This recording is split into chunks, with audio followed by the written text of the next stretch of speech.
Well, I don't believe in God for a number of reasons, really.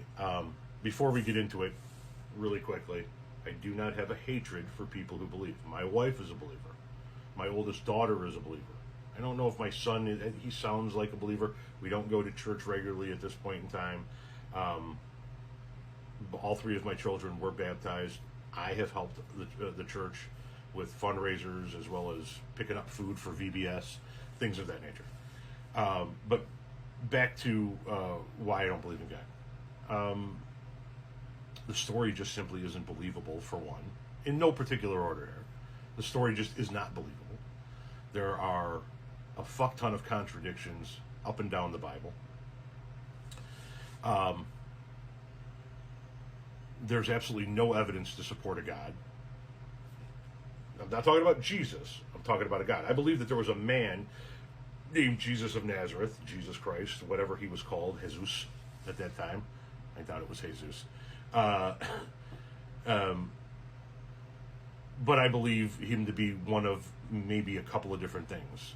As Captain Dadpool talks about, he may have been like an end times preacher, like the world is going to end type of guy.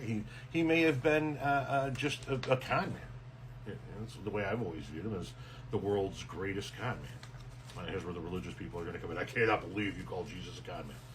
Whatever, believe it. Back to why I don't believe in God. God, and it's not.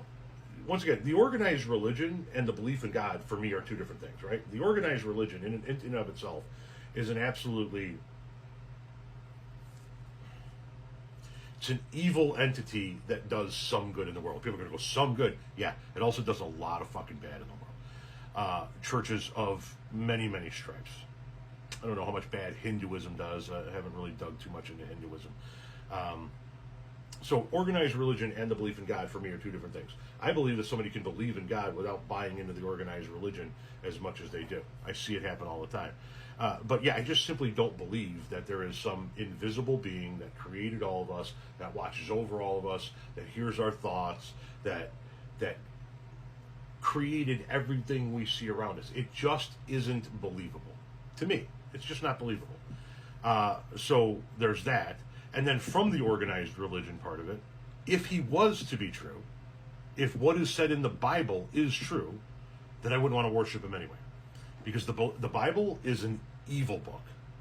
It is an evil book. It teaches you how to stone your wives, give up your daughters, how to properly discipline your slaves. An evil book.